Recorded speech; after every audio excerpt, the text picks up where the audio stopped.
الحمد لله نحمده ونستعينه ونستغفره ونؤمن به ونتوكل عليه ونعوذ بالله من شرور أنفسنا ومن سيئات أعمالنا من يهده الله فلا مضل له ومن يضلله فلا هادي له ونشهد أن لا إله إلا الله وحده لا شريك له ونشهد أن سيدنا وسندنا ومولانا محمدا عبده ورسوله أما بعد فقد قال الله تبارك وتعالى في القرآن المجيد والفرقان الحميد أعوذ بالله من الشيطان الرجيم بسم الله الرحمن الرحيم ألف لام ميم غلبت الروم وقال تعالى والذين معه أشداء على الكفار رحماء بينهم تراهم ركعا سجدا يبتغون فضلا من الله ورضوانا سيماهم في وجوههم من أثر السجود صدق اللہ العظیم۔ عزیز ساتھیو، اللہ رب العزت کا بڑا احسان ہے کہ اللہ تعالیٰ نے ہمیں جمعہ کا یہ دن عطا کیا، اور جیسا کہ آپ حضرات جانتے ہیں کہ پچھلے کئی جمعہ سے سیرت ابو بکر تاریخ اسلام کے متعلق بات چل رہی تھی کہ ابو بکر صدیق رضی اللہ عنہ کے زمانے میں اسلام کیسا ترقی کرتا گیا، کیسا پھیلتا گیا، اس کے متعلق بات چل رہی تھی۔ تو سب سے پہلے جب حضرت ابو بکر صدیق رضی اللہ عنہ خلیفہ بنے تو بہت ساری بغاوتیں اٹھی، تو حضرت ابو بکر صدیق رضی اللہ عنہ نے حضرت خالد بن ولید رضی اللہ عنہ کے کمانڈری میں تمام بغاوتوں کو ختم کر دیا۔ ختم کرنے کے بعد پھر آگے بڑھتے ہوئے سب سے پہلے کویت کو فتح کیا۔ کویت کو اس طرح فتح کیا کہ پہلے ان کے فوج کو تھکا دینے کے بعد ان کو ختم کیا، ان کو شکست دی۔ اس کے بعد کویت کو مسلمانوں کے قبضے میں لے کر آئے۔ اس کے بعد دوسرا عراق کا شروع ہوا، تو عراق کے اندر سب سے پہلے ایک فوج کو انہوں نے دائیں اور بائیں طرف سے حملہ کر کے اور فوج کو گھیر کر ان لوگوں کو ختم کر دیا۔ اس طرح عراق بھی مسلمانوں کے قبضے میں آ گئی۔ تو جب دونوں ملک فارس کے لوگوں سے ختم ہو گئی تو فارس کا بادشاہ، پرسین بادشاہ جسے کہتے ہیں، تو اس نے کیا کیا، ایک اور فوج کو، ایک نارتھ کی طرف سے ایک ایسٹ کی طرف سے، دو فوجوں کو اس نے مسلمانوں کے مقابلے میں بھیجا تھا۔ تو مسلمانوں کے مقابلے میں جب بھیجا تو جب ان کے بعد حضرت خالد بن ولید رضی اللہ عنہ کو معلوم ہوئی، حضرت خالد بن ولید رضی اللہ عنہ نے عراق جب فتح کیا تھا تو اس وقت بہت سارے لوگ مسلمانوں کے اخلاق کو دیکھ کر، حضرت خالد بن ولید رضی اللہ عنہ کے عادات کو دیکھ کر، صحابہ کرام رضی اللہ عنہم اجمعین کے عادات کو دیکھ کر بہت سارے لوگ مسلمان بھی ہوئے، بہت سارے لوگ خالد بن ولید رضی اللہ عنہ کے فوج میں بھی جمع ہوئے۔ تو حضرت خالد بن ولید رضی اللہ عنہ نے اس موقع پر جاسوسوں کو بہت ساری جگہ پھیلا دیا تھا کہ جہاں پر بھی کچھ ہوتا ہے، بغاوت ہوتی ہو یا کوئی نئی فوج آتی ہو تو سیدھا حضرت خالد بن ولید رضی اللہ عنہ کو انفارمیشن چلے جاتی تھی۔ اس طرح جاسوسوں کو پھیلا دیا۔ تو جب فارس کے بادشاہ نے دو فوج، ایک ایسٹ کی طرف سے ایک نارتھ کی طرف سے بھیجا تھا عراق کی طرف مسلمانوں پر حملہ کرنے کے لیے، تو حضرت خالد بن ولید رضی اللہ عنہ کو یہ بات معلوم ہو گئی۔ تو حضرت خالد بن ولید رضی اللہ عنہ نے دیکھا کہ دونوں فوج ایک جگہ جمع ہو کر ہم پر حملہ کرنا چاہتی ہے۔ اگر وہ دو فوج جمع ہو جائے گی تو مسلمان شکست کھا جائیں گے، ہار جائیں گے، ان کا مقابلہ ان کو ہرانا امپاسبل تھا مسلمانوں کے واسطے۔ تو حضرت خالد بن ولید رضی اللہ عنہ نے دیکھا کہ وہ کیسے آ رہے ہیں۔ وہ جس راستے سے آ رہے ہیں وہ پہاڑی ایریا ہے اور ہریالی ایریا ہے، یعنی پورا گرین سٹی تھا، گرین ایریا تھا جو فوج آ رہی تھی۔ تو اور یہ لوگ ڈیزرٹ کے اچھی طرح عادت نہیں تھے، ریگستان کی عادت نہیں تھی ان لوگوں کو جو فارس کی فوج ہے۔ مسلمانوں کو تو فارس کی فوج ریگستان اچھی طرح عادت تھا، کیونکہ عرب پورا ریگستان ہی ہے، پہاڑوں کے اندر آرام سے وہ لوگ چل سکتے ہیں، پھر سکتے ہیں۔ تو حضرت خالد بن ولید رضی اللہ عنہ نے ایک فوج کو لے کر ایک فوج کو لے کر ریگستان سے گزرتے ہوئے دونوں میں سے ایک فوج کے پاس چلے گئے۔ دونوں میں سے ایک فوج کے پاس جانے کے بعد وہاں پر مقابلہ ہوا۔ مقابلہ ہونے کے لیے حضرت خالد بن ولید رضی اللہ عنہ وہاں پر گئے۔ جانے کے بعد وہاں سے وہ لوگ ٹائم ویسٹ کرنا چاہتے تھے۔ فارس کے جو گروپس تھے ان میں سے ایک گروپ ہمیں ٹائم ویسٹ کرنا چاہتے تھے۔ کیوں ٹائم ویسٹ؟ ادھر سے دوسری فوج پہ آ جائے تو اچھی طرح جم کر لڑائی لڑ سکتے ہیں۔ پرشن کا کمانڈر یہ چاہتا تھا،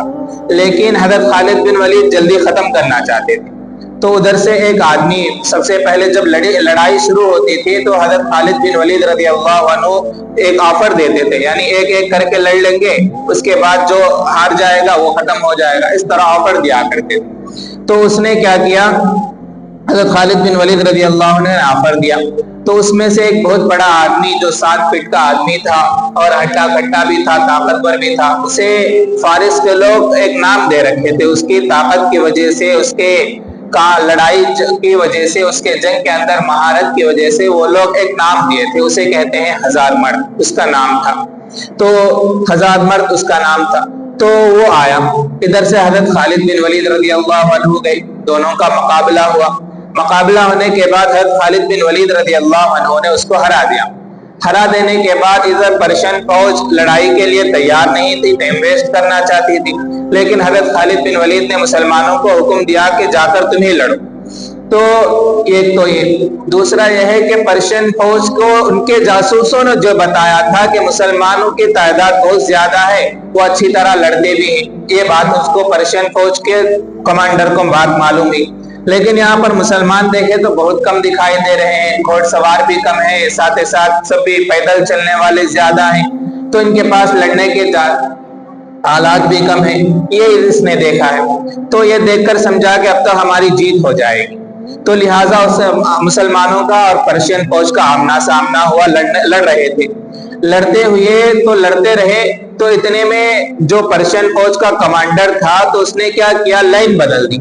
لائن بدلنا یعنی جب لڑائی ہوتی ہے تو اس کے اندر ایک طریقہ ہوتا ہے کہ پہلے ایک لائن تیروں کی کھڑی ہوتی ہے، اس کے پیچھے ہے نا تلوار والوں کی کھڑی ہوتی، اس کے پیچھے بادشاہ وغیرہ جو بھی کمانڈر وغیرہ ہوتے ہیں اس طرح وہ لوگ کھڑے رہتے ہیں۔ وہ لوگ اس طرح کی ایک ترتیب ہوتی ہے، اور اس کے اندر بھی دایاں ایک طرف بایاں ایک طرف ایک فوج ہوتی ہے، دائیں طرف ایک فوج ہوتی ہے، بائیں طرف ایک فوج ہوتی ہے، ایک لڑنے کا ایک طریقہ ہوتا ہے۔ تو جب آمنے سامنے صحابہ کا اور سامنے پرشین فوج کی لڑائی ہوئی تو پرشین فوج کا کمانڈر نے کیا کیا، لائن بدل دیا، یعنی فرش فوج کو سامنے کر دیا، جو اب تک لڑ رہی تھی اس کو پیچھے کر دیا۔ تو مسلمان اب تک ایک فوج سے لڑ رہے تھے، دوسرے فرش فوج سے لڑنا ان کے لیے مشکل ہو گیا تھا۔ تو ان لوگوں نے کیا کیا، تو مسلمان تھک کر شہید ہونا شروع ہوئے۔ تو حضرت خالد بن ولید رضی اللہ عنہ نے حکم دیا کہ پیچھے آ جاؤ، تو وہ لوگ پیچھے آ گئے۔ اتنا پیچھے ایسا آئے کہ حضرت خالد بن ولید رضی اللہ عنہ کے جو سینٹر ایک ہی پیچھے آ رہا تھا، یعنی دائیں طرف والے بھی اپنی جگہ پر تھے، بائیں طرف والے بھی اپنی جگہ پر تھے، سینٹر ایک ہی پیچھے آتے ہیں تو ایک راؤنڈ شکل بن جاتا ہے، ایک راؤنڈ شکل کی وہ شکل بن گئی۔ تو شکل بن گئی تو ان لوگوں نے، پرشین والوں نے اچھی طرح لڑتے لڑتے سامنے کی طرف سینٹر کو ایک ہی دیکھا ہے، بس دائیں بائیں ان لوگوں نے نہیں دیکھا، لڑتے لڑتے اندر آ گئے۔ اندر آنے کے بعد دیکھا کہ مسلمان پیچھے بھاگ رہے ہیں، تو پیچھا دوسرا لائن بھی مسلمانوں پر حملہ کر دیا، یعنی پورے پرشین فوج کی پوری تعداد 40,000 مسلمانوں پر حملہ کر دیا۔ تو ایک مسلمانوں کی تعداد، مسلمان ایک راؤنڈ شکل میں آ گئے تھے۔ تو حضرت خالد بن ولید رضی اللہ عنہ پرشین فوج کے پیچھے ایک 4,000 کے لشکر کو انہوں نے گھوڑ سواروں کو رکھا تھا۔ تو جیسے ہی انہوں نے آرڈر دی تو فوراً وہ 4,000 کی فوج فوراً آ کر پرشین فوج کے پیچھے سے حملہ کر دیا، اور ایسا ہو گیا کہ فوج پورے کی پوری گول سرکل کے اندر آ گئی، پرشین فوج مسلمان راؤنڈ گھیرے میں آ گئے اور مسلمانوں نے ان پر حملہ کر دیا۔ کہا جاتا ہے کہ اس فوج میں ایک بھی انسان نہیں بچا تھا، تمام کے تمام لوگ اس فوج کے مارے گئے تھے۔ اس طرح خالد بن ولید رضی اللہ عنہ نے ان پر حملہ کر کے ان کو ختم کر دیا۔ یہی اسٹریٹجی حضرت خالد بن ولید رضی اللہ عنہ نے جنگ احد کے اندر بھی استعمال کیا تھا۔ جب اللہ کے نبی صلی اللہ علیہ وسلم نے دیکھا کہ ادھر سے فوج پہاڑ کے اوپر سے آنے کا اندیشہ ہے، پہاڑ کے پاس سے آنے کا اندیشہ ہے، تو اللہ کے نبی نے وہاں پر کچھ صحابہ کو روک رکھا تھا۔ لیکن جب مسلمانوں کو دیکھنے کے اعتبار سے فتح حاصل ہو رہی تھی تو کفار جو تھے وہ بھاگ رہے تھے تو مسلمان ان کے پیچھے بھاگ رہے تھے۔ پہاڑ پر جو لوگ صحابہ کھڑے ہوئے تھے ان لوگوں نے سوچا کہ اللہ کے نبی نے جنگ کے ٹائم کھڑنے کا حکم دیا ہے، اب تو جنگ ختم ہو گئی، یہ تو لوگ بھاگ رہے ہیں، لہٰذا ہم بھی لوگ چلے جائیں گے۔ تو حضرت خالد بن ولید رضی اللہ عنہ نے ابھی مسلمان نہیں ہوئے تھے، ادھر سے آئے اور مسلمانوں پر حملہ کر دیا، ان کو شکست دے دیا تھا۔ تو اس طرح وہاں پر جنگ احد کے اندر بھی اس طرح حضرت خالد بن ولید رضی اللہ عنہ نے مسلمانوں کو شکست دی۔ تو یہی اسٹریٹجی اٹھا کر پرشین کے خلاف بھی حضرت خالد بن ولید رضی اللہ عنہ نے استعمال کیا اور وہاں پر ان لوگوں کو شکست ہو گئی تھی۔ اس طرح وہ لوگ ناکام ہو گئے اور وہ ختم ہو گئی۔ تو یہ فوج اس طرح ختم ہو گئی۔ ختم ہونے کے بعد ادھر اور حضرت خالد بن ولید رضی اللہ عنہ نے یہاں پر بہت ساری انصاف کے دائرے کو قائم کیا، کیونکہ جب پہلے بادشاہ کوئی بھی حملہ کرتا تھا تو کیا کرتا تھا کہ وہاں کے لوگوں سے لوٹ مار کرنا، وہاں کے مال کو، ان لوگوں کے مال کو چھین لینا، ان لوگوں کے جائیداد کو لے لینا، ان کے پاس جو بھی سونا چاندی جو بھی ہو ان سے لے لینا، اس طرح حملہ کرتے تھے۔ تو اس طرح کے پہلے لوگ کرتے تھے، تو یہ لوگ سوچنے لگے، وہاں پر عراق کے لوگ سوچنے لگے کہ یہ لوگ بھی اسی طرح کریں گے۔ تو لیکن حب اللہ، یعنی وہ جگہ کا نام حب اللہ تھا جو عراق کے اندر آتا ہے، تو وہ عراق کے باہر حصے میں آتا ہے، تو وہ لوگ سوچنے لگے کہ یہ لوگ بھی اس طرح کریں گے۔ لیکن حضرت خالد بن ولید رضی اللہ عنہ نے ابو بکر صدیق رضی اللہ عنہ کے حکم سے ان لوگوں کے جو جائیداد ہیں انہیں کو واپس کر دیا۔ وہاں پر انہوں نے انصاف کو قائم کیا، بہت ساری عدالتیں قائم کی، بہت سارے کورٹ کو قائم کیا، انصاف کو قائم کیا۔ اس طرح حضرت خالد بن ولید رضی اللہ عنہ نے وہاں پر انصاف قائم کیا، تو لوگ ان کے اخلاق کو دیکھ کر، ان کے عادتوں کو دیکھ کر اسلام کی طرف آنے لگے، تو اور حضرت خالد بن ولید رضی اللہ عنہ کے فوج کے اندر آنے لگے۔ تب یہ دوسرا فوج جو تھی ملاجہ کی طرف آ رہی تھی، جو عراق سے کچھ باہر تھی، ایران کے پرشین فوج کی طرف سے جو دو فوج آ رہی تھی، ایک کو حضرت خالد بن ولید رضی اللہ عنہ نے ختم کر دیا، تو دوسری فوج آ رہی تھی، تو اس کی طرف حضرت خالد بن ولید رضی اللہ عنہ اس کی طرف آگے بڑھے۔ اس کی طرف جانے کے بعد وہ فوج بھی جب دیکھا کہ حضرت خالد بن ولید رضی اللہ عنہ جب بھی لڑائی لڑتے تھے تو ان کے مائنڈ سیٹ سے زیادہ لڑتے تھے، ان کے ہمت سے زیادہ لڑتے تھے، تو انہوں نے دیکھا وہ بادشاہ کا جو کمانڈر تھا اس نے سمجھ گیا کہ حضرت خالد بن ولید رضی اللہ عنہ پہلے ایک لڑنے کا آفر جو دیتے ہیں اس سے سامنے والے کی ہمت ٹوٹ جاتی، تو لہٰذا اس ہمت کو اس نے سمجھ گیا۔ سمجھ جانے کے بعد اس نے کیا کیا کہ پہلے اب یہاں پر لڑائی ہونے والی ہے، جب دو فوج آمنے سامنے ہوئی تو یہاں پر لڑائی ہوگی۔ جب پرشین فوج کے کمانڈر کو معلوم ہوا تو اس نے کیا کیا، یہاں پر ایک جگہ زمین کے اندر 12 لوگوں کو چھپا دیا تھا، زمین کے اندر 12 لوگوں کو چھپا دیا۔ کل جب حضرت خالد بن ولید رضی اللہ عنہ اکیلے لڑنے کا آفر دیں گے تو تب ان کو ختم کر دیا جائے، ان کے ہمت کو پست کر دیں گے، ان کے ہمت کو ختم کر دیں گے۔ اس طرح ان لوگ اس کے بعد کمانڈر نے سوچا، اور اس جنگ کے بارے میں اس جنگ کو ملیسہ جنگ کہا جاتا ہے، جو حضرت خالد بن ولید رضی اللہ عنہ اس کے بارے میں فرماتے ہیں کہ میں نے ایسی جنگ کبھی نہیں لڑی، حالانکہ جنگ موتا کے اندر میں نے رومن کے مقابلے میں 9 تلواروں کو توڑا ہے، لیکن ملیسہ کے اندر فوج ایسی تھی کہ جو مجھے بہت مشکل معلوم ہو رہی تھی، بہت کٹھن معلوم ہو رہی تھی مجھے لڑنے کے لیے۔ حالانکہ حضرت خالد بن ولید رضی اللہ عنہ بہت جنگ موتا کے اندر 9 تلواروں کو توڑی تھی۔ اس سے پہلے جو فوج شکست کھائی تھی تو اس کے اندر بھی بہت سارے لوگ مارے گئے تھے۔ تو حضرت خالد بن ولید رضی اللہ عنہ دوسرا دن ہوا، دوسرے آمنے سامنے فوج کھڑی ہو گئی تو لڑنے کے لیے آفر دیے، تو اس نے کیا کیا کہ وہاں نہیں بلکہ یہاں پر لڑائی لڑیں گے، تو اس نے جہاں پر لوگوں کو چھپا رکھا تھا اس کے طرف اس کو بلایا، حضرت خالد بن ولید رضی اللہ عنہ کو بلایا۔ تو حضرت خالد بن ولید رضی اللہ عنہ وہاں لڑ رہے تھے، جو ہی لڑ رہے تھے زمین سے 12 لوگ آ گئے، اور ایک حضرت خالد بن ولید رضی اللہ عنہ سب کا مقابلہ کر رہے تھے، 12 لوگ، اور ایک طرف حضرت خالد بن ولید رضی اللہ عنہ سنگل تھے۔ اتنے میں ایک دوسرے صحابی حضرت خالد بن ولید رضی اللہ عنہ کی مدد کے لیے آئے، تو ان دونوں نے مل کر ان 12 لوگوں کو شکست دی۔ اس کے بعد حضرت خالد بن ولید رضی اللہ عنہ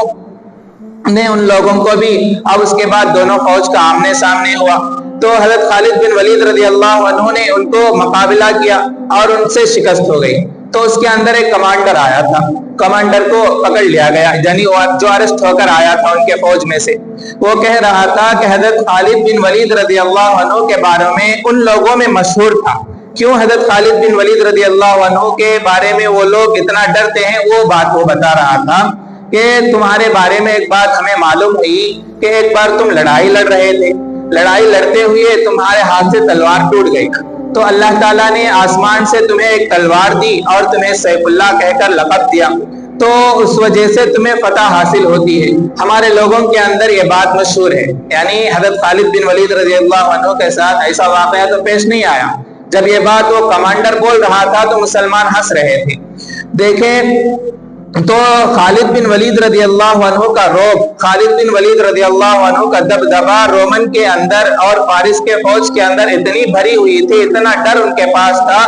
جب بھی حضرت خالد بن ولید رضی اللہ عنہ سامنے آ جاتے تھے وہ لوگ آدھا ڈر کر ہی وہ ہار مان لیتے تھے، شکست مان لیتے تھے۔ تو اس طرح حضرت خالد بن ولید رضی اللہ عنہ نے دونوں فوجوں کو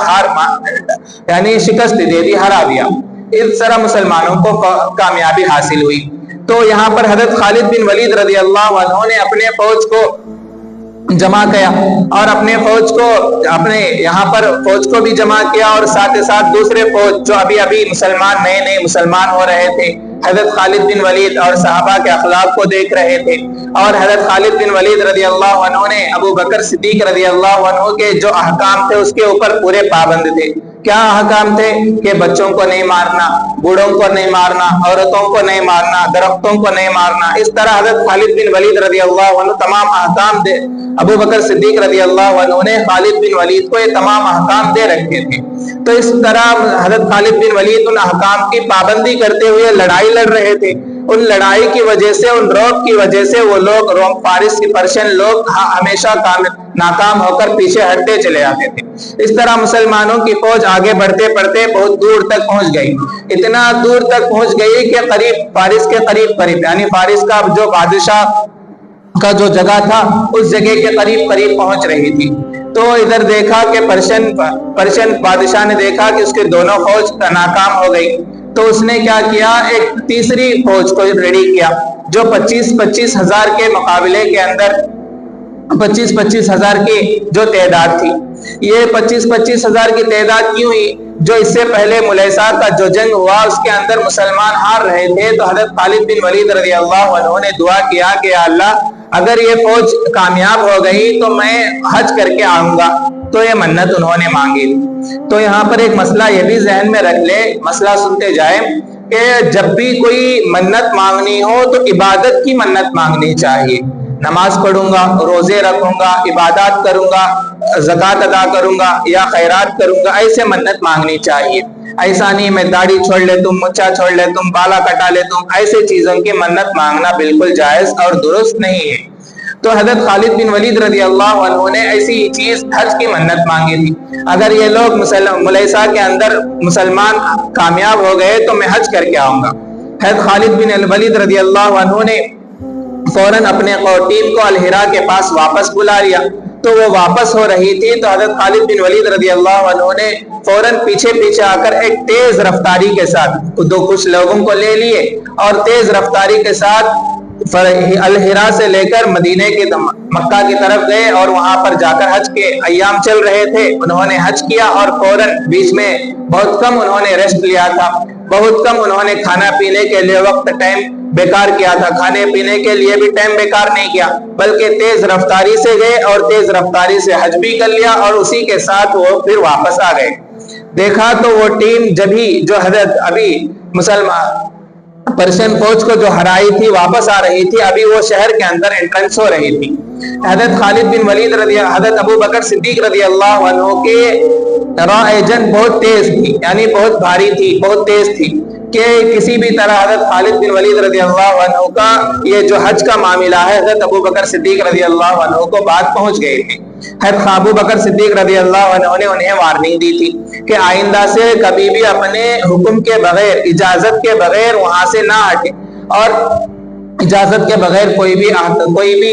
تدبیر، کوئی بھی کام نہ کرے۔ تو اس طرح انہوں نے حکم دی تھی۔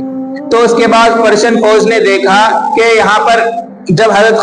پرشن فوج نے دیکھا کہ حضرت خالد بن ولید رضی اللہ عنہ کی دوسری بھی ٹیم یہ بھی ہار گئی ہے، دو پرشن فوج کی دوسری ٹیم جو بھیجا تھا دو طرف سے وہ بھی ہار گئی ہے، اور ادھر سے پرشن فوج کے بادشاہ جو تھا اپنے لشکر کو جمع کرتا شروع ہوا، ایسٹ اور ویسٹ کے فوج بھی مارے گئے، لیکن اس کے طرف ایسٹ کے طرف ایک ایران تھا، وہاں کا دوسرا بادشاہ رومن تھا، وہاں کی فوج کو اس نے ہلایا نہیں ہے۔ تو اس کے بعد دیکھا کہ دو فوج بھی مارے گئے تو اب رومن کو بھی ڈر شروع ہو گیا۔ تو رومن نے اور پرشن نے جو 700 سال سے آپس میں دشمنی رکھ رہے تھے، انہوں نے آپس میں بات چیت کر کے اپنے دونوں فوجوں کو ایک جگہ جمع کر دیا مسلمانوں کے خلاف۔ اب تک یہ دونوں فوج سپر پاور سمجھے جاتے تھے، تو جو دونوں فوج سپر پاور سمجھے جاتے تھے ان کا مقابلہ کوئی تیسرا آ کر نہیں کرتا تھا، لیکن ایک عرب چھوٹے سے شہر سے ایک بڑی فوج حضرت خالد بن ولید رضی اللہ عنہ کی کمانڈری میں آ کر ان لوگوں کا مقابلہ کیا اور پرشن کا 3 پاؤ حصہ قبضے میں لے لیا، اور مسلمانوں کی حکومت کے اندر 3 پاؤ حصہ وہ آ گیا تھا۔ تو ان دونوں لوگوں نے مقابلہ کیا، اور حضرت خالد بن ولید رضی اللہ عنہ نے 660 پر 3 کے اندر الحرا کے اندر خاموش بیٹھے ہوئے تھے، یعنی 3 مہینے تک، جولائی سے لے کر ستمبر تک مہینوں میں حضرت خالد بن ولید رضی اللہ عنہ نے کوئی لڑائی نہیں لڑی 660 پر 3 کے اندر۔ تو یہ 3 مہینے کے اندر حضرت خالد بن ولید رضی اللہ عنہ نے اپنے لا کو بنانا، اپنے سسٹم کو بنانا، اپنے سسٹم کو سدھارنے کے اندر جو ابھی نئے قبضے میں آئی تھی اس کو سسٹم کو وہ سدھار رہے تھے۔ تو ادھر پرشن فوج نے بھی اپنے فوج کو جمع کر رہا تھا، نئی فوج کو دور دور سے اپنے پاس فوج جمع کر رہا تھا۔ تو اس طرح کا معاملہ تھا۔ تو ادھر کیا ہوا، حضرت خالد بن ولید رضی اللہ عنہ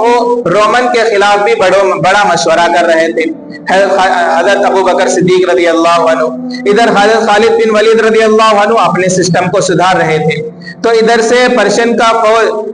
3 مہینے کے اندر حضرت خالد بن ولید خاموش رہنے کے بجائے عرب کے اندر ایک چھوٹی سی بغاوت ہوئی تو اس کو ختم کرنے کے لیے ادھر چلے گئے،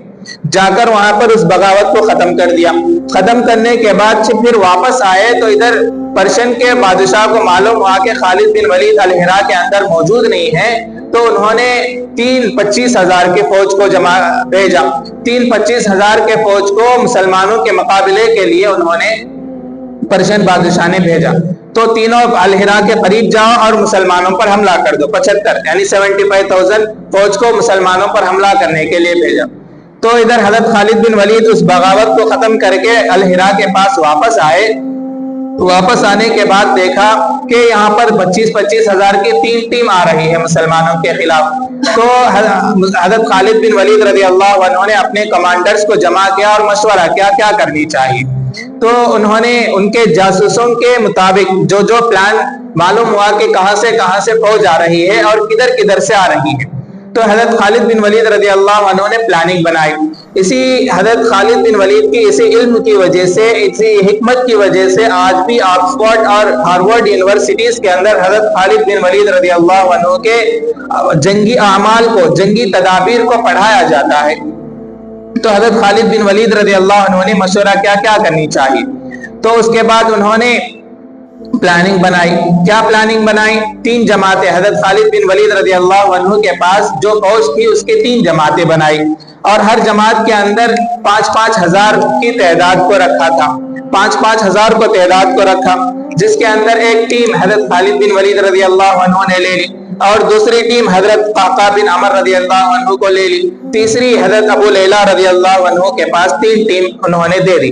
3 ٹیموں کو دینے کے بعد حضرت خالد بن ولید رضی اللہ عنہ نے جو جاسوسوں نے بتایا کہ 15 دن کے بعد پرشن کی ایک فوج کہاں تک پہنچے گی، ایک ایسٹیمیشن ڈال لیا کہ پرشن فوج وہاں سے نکلی ہے، 15 دن تک یہاں تک پہنچ جائے گی۔ تو حضرت خالد بن ولید رضی اللہ عنہ نے 3 ٹیموں کو حکم دیا کہ وہ جگہ پر، وہ پرشن کی ایک ٹیم فلاں جگہ پر آئے گی تو تم ادھر سے آ جانا دائیں طرف سے، تم بائیں طرف سے، اور تم پیچھے سے آ کر اس طرح اس پر حملہ کرنا ہے۔ آ کر فلاں تاریخ کو فلاں ایگزیکٹ ٹائم، انہوں نے ٹائم بھی فکس کر لیا تھا، ڈیٹ بھی فکس کر لیا تھا، جگہ بھی فکس کر لیے تھے۔ تینوں چیزیں فکس کر لینے کے بعد ایک اندازے کے مطابق وہ پرشین فوج فلاں جگہ آئی، تو اسی ٹھیک ٹائم کے اندر حضرت خالد بن ولید رضی اللہ عنہ آ کر وہاں پر پڑاؤ ڈالا اور وہاں پر آگ جلائی، سگنل دے رہے تھے کہ اس ٹائم تو نہ موبائل تھا کہ تو آ گیا کیا بات، تو کہاں ہے با، پوچھ لینے کے واسطے بھی آپشن نہیں تھا۔ تو ایک جگہ آ کر حضرت خالد بن ولید رضی اللہ عنہ پڑاؤ ڈالے، سامنے وہ فوج ایک 25,000 کی فوج کھڑی ہے اور حضرت خالد بن ولید رضی اللہ عنہ کے پاس صرف 5,000 ہے، پیچھے جانے بھی آپشن نہیں ہے، صرف سامنے کھڑی ہے۔ تو اتنے میں حضرت ابو لیلہ کی بھی فوج آ گئی، ادھر سے قحقاہ کی فوج بھی آ گئی، برابر ٹھیک ٹائم پر آ گئی، اور تینوں نے مل کر ان لوگوں پر حملہ کر دیا اور 25,000 کے فوج کو ختم کر دیا۔ پھر حضرت خالد بن ولید رضی اللہ عنہ نے پھر مشورہ کیا کہ دوسرا فوج کہاں تک آ رہا ہے، کہاں تک پہنچ گیا ہے۔ یہ سب باتیں کیسے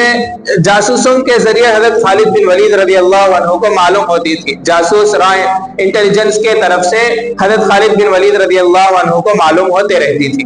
تو دوسری فوج کہاں تک پہنچی ہے اور 3 دن کے بعد کہاں تک پہنچے گی، اس طرح حضرت خالد بن ولید رضی اللہ عنہ نے ایک اندازے کر